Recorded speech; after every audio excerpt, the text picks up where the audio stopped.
Good morning. Are you Desarian Adams? And this is cause numbers 23, DCCR 0492 and 0493. Mr. Adams is on probation in each of those cases for the third-degree felony offense of deadly conduct discharging a firearm. Was placed on probation September 26th of 2023. Looks like the allegations in those motions are an alleged new offense of fleeing from a police officer in December of... Okay, let's break this down real quick. Desarian Adams is already on probation for not one, but 2 deadly conduct convictions. That means he was in a legit shootout where bullets actually hit people. Now he's back for allegedly running from cops with 3 guns in the car. This is what we call testing the absolute limits of deferred adjudication. How many chances does one guy get? 2025. Unlawful carrying a weapon, December of 2025. Failing to associate with disreputable persons or be present at a location where criminal act was committed. Failing to report the arrest. Failing to perform community service. Out past curfew. Possessing a firearm in violation of probation, behind in fees in both cases. Mr. Burbank has filed a motion asking that I set a bond in each of the cases. He's on deferred probation, and at this time there's no bond. Is that correct? Mr. Burbank, you may, Mr. Adams, best you can, raise your right hand. Do you swear or affirm the testimony you're going to give in this hearing will be the truth, the whole truth, and nothing but the truth? Thank you. Mr. Burbank, you may proceed. Right, just for, if I may, just make a brief statement. Sure. These 2 offenses are Mr. I need everybody to hold it down. I need you to speak up a little, please. Thank you. These 2 offenses are misdemeanors. I have talked numerous times to the district attorney. He has cooperated and as much as he can. We do not have the actual police reports except the PC. I don't know if you have a PC or not. I don't. That's what I was Judge, looking I was going to for. tender the copy of the probable cause affidavit to the court for this. You hearing. can tender it. I marked the states as L1, Your Honor. No, any objection to states Oh, one? no, I have no. One of the things that we are lacking is the video of the scene because I read it as a defense attorney and kind of have questions in regards to the charge itself. The firearms being in the back seat, there were other people in the car, and the firearms. Incredulous laugh. Did he just say, designated driver? Your Honor, my client was only driving because everyone else was intoxicated. That's the defense? Bro, you're on probation for a shooting, not a DUI. Since when do designated drivers need 3 firearms stashed in the back seat? That's definitely not in the AAA handbook. This excuse is wilder than the alleged crime. Next to them, no one claimed ownership, but basically because he was the operator of the car, he was arrested. I will also submit to you that he was probably the only one that was not intoxicated at the time, and as such, it was not his car, and he had to get home, and so he was the designated driver at the time. And so with that, Judge, the other thing too I want to point out is I've asked Mr. Adams, I believe that he has no write-ups in the jail since he's been incarcerated in reference to any disciplinary actions. And I would like to call Mr. Adams. Go ahead. For the name, for the record, state your name.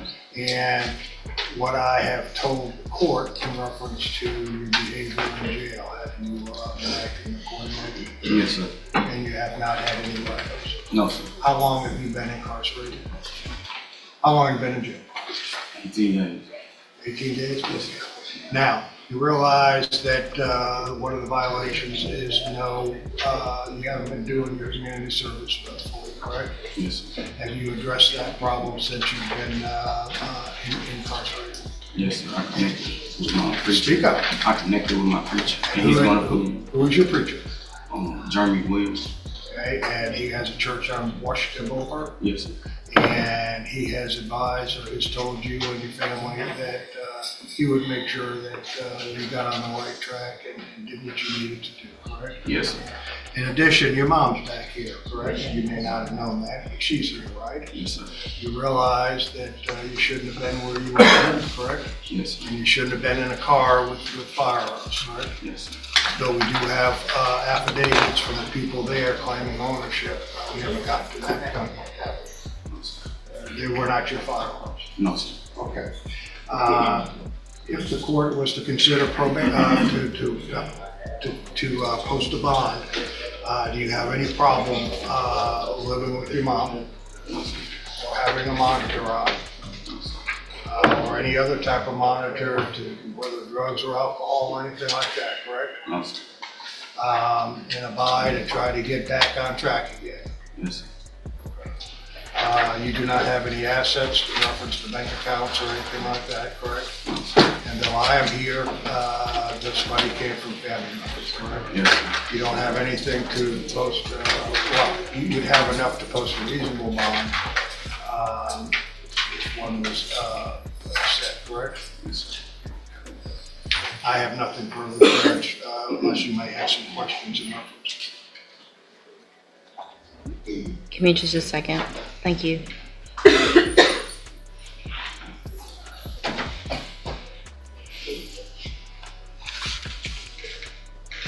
One last, do you have a job? No, sir. Can you get a job? Yes, sir. When was your last job?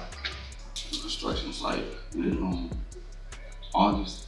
In August? And what were you doing on the construction site? Flagging. Flagging? Yes, sir. You think you can get that job back? I'm actually getting my CDL. Ms. Joseph looked me up with the school that I've been getting to, and I'm on my last step getting. Here's where it gets spicy. 3 people, 3 guns, and what the prosecutor calls a slow roll to hide them under a jacket. Connect the dots. They didn't pull over immediately because they were busy reorganizing their mobile armory. That's not a traffic stop. That's a weapons relocation operation happening at 5 miles per hour. The delay wasn't confusion. It was evidence to My CDL. So you were enrolled in school at the time that this happened? Yes, sir. And you only have one more stage in order to get your CDL license? Yes, sir.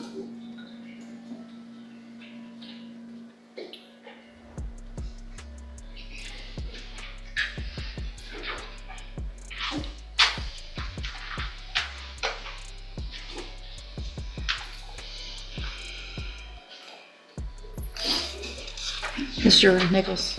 Judge, my concern is this. He's on 2 probations for being involved in a shooting, 2 deadly conducts.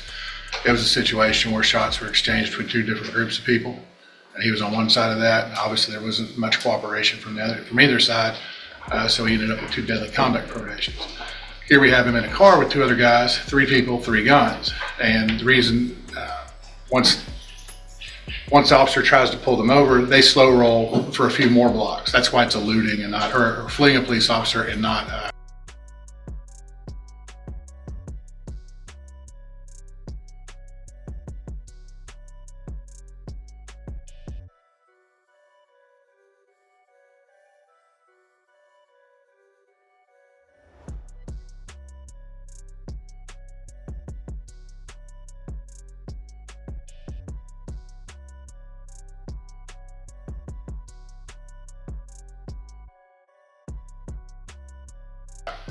Evading in a motor vehicle. And of course, during that time, all 3 guns are hidden under a jacket in the back seat. I don't think that's a coincidence that we have a delayed pulling over, and then 3 guns are in the back seat. What I don't have is a full case report of all the details, but we can tell that from the probable cause affidavit. I believe the individual he was with is Xavier Kane. Now, if it's not in that probable cause affidavit, then I'm mistaken, because that's the only information I have. If it is Xavier Kane, he's also on felony probation. He shouldn't be hanging out with him. The information. Who was in the car with you? Lyndon LaSalle. Who's also a felon. Okay. Not just his son, Lyndon LaSalle Junior. Jr. I looked this up for Mr. Burbank the other day. There is a Lyndon LaSalle Sr. who's a felon. Lyndon LaSalle Jr., I dismissed unlawful possession of a firearm by a felon case several years ago. That's why I recall his name. Okay, He's certainly a person of ill repute. so he's a prior felon. He may If not be, I think he had a felon, a prior felony. Okay, but not on anything right That was not the now. reason for that dismissal, nothing current. I don't believe he has a record, Judge. Who was the other person that was in the car? Jordan Collins. Okay. It didn't matter to me, honestly, at this point, it didn't matter. Okay, what else? Anything else? Just, if the court's going to set a bond, I ask it to be a high enough bond to protect the community. This is his third case involving firearms, Judge. Yeah, so, Mr. Adams, the deadly conducts aren't just, I mean, it was a shootout between, I mean, it's just more of the same. It really was. Hang on, right now is probably not a good time for you to say anything, like Mr. Burbank. So, the first case, or the two cases that you're on probation for, 2 people actually got shot.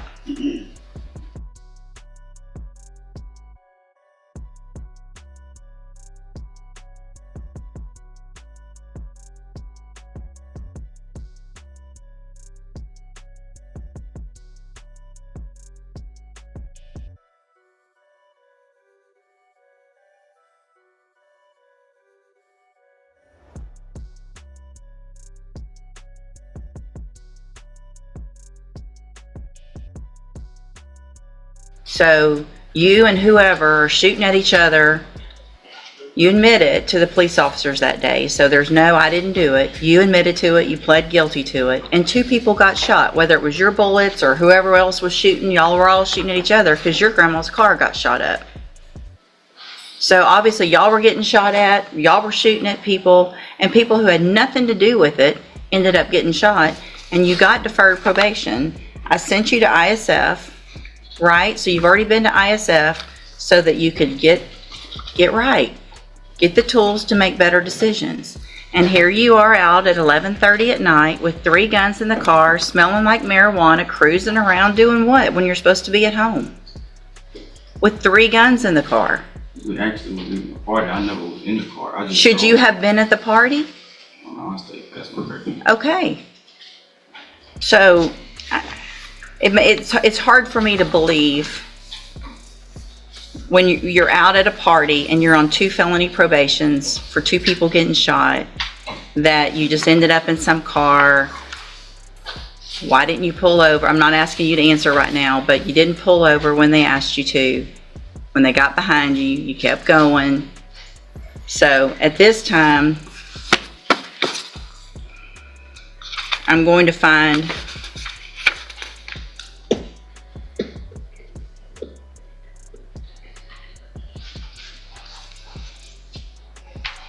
all right, I'll grant the motions, but I'm setting the bonds in each of the cases at $200,000. A condition of those bonds, if you make them, is that you will be required, and at some point, I thought I put you on house arrest, but I guess you weren't on house arrest at the time of this? Or were you supposed to be on house arrest? No, I had paid everything off. Okay, so you will be, if you make the bonds of $200,000 in each case, then conditions of those bonds are that you have to wear a GPS monitoring device and you will be on house arrest. You cannot leave your house except to come to court or visit with Mr. Burbank without my permission. Do you understand? All right, go back with the bailiff. We can set this up.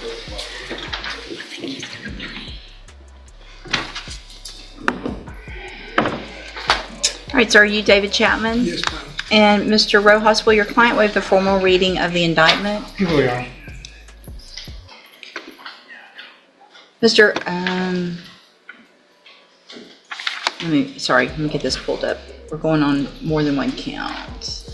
Mr. Chapman, in cause number 23, DCCR 2228, you're charged with the state jail felony offense of unauthorized use of a vehicle from November 17th of 2023. That indictment alleges that you were previously convicted of the 3rd-degree felony of harassment by a person in a correctional facility, June 10th of 2016. And then after that was final, you were convicted of the 3rd-degree felony offense of assault on a public servant. October 28th of 2019, in 2 different cases on that day. Which, and how do you plead to that charge? How do you plead to the unauthorized use of a motor vehicle? And are those prior convictions true? Did you enter your plea of guilty and true to those prior convictions freely and voluntarily? Yes, ma'am. And because you actually did what they've charged you with? Yes, ma'am. I have here on the tablet some documents that have your signature on them that the state has marked as Exhibit Number 1. Before you signed these, did you go over them with Mr. Rojas? Yes, ma'am. Do you fully understand them? Yes, ma'am. And do you understand, if I follow the agreement that you made with the district attorney, that you'll be waiving or giving up any right to appeal? Yes, ma'am. Do you also understand, if you're not a U.S. citizen, that a plea of guilty or no contest may result in your deportation, exclusion from admission to the country, or denial of naturalization under federal law? Yes, ma'am. State tenders number 1. No objection. It's admitted. Is there any evidence that Mr. Chapman's not competent? No, Your Honor. All right, sir, I'm going to find that you entered your plea of guilty and true, freely and voluntarily. Find that you're mentally competent and you understand the nature and the consequences of your plea. Find sufficient evidence to find you guilty, and at this time find you guilty of unauthorized use of a motor vehicle. Find those prior convictions true. Sentence you in accordance with that agreement to a term of 3 years in the institutional division of the Texas Department of Corrections. You'll receive credit on that sentence for any time that you've been in custody that the law gives you the right to receive. I'm handing you the trial court certification. That shows that this was an agreement that I followed, and so you've waived your right to appeal. I also handed you a written admonishment regarding your ineligibility to possess a firearm or ammunition. Because of the judgment entered against you, you're ineligible under Texas law to possess a firearm or ammunition. Possession of a firearm or ammunition could lead to charges against you. Firearm is a legal term, and you should read that written admonishment.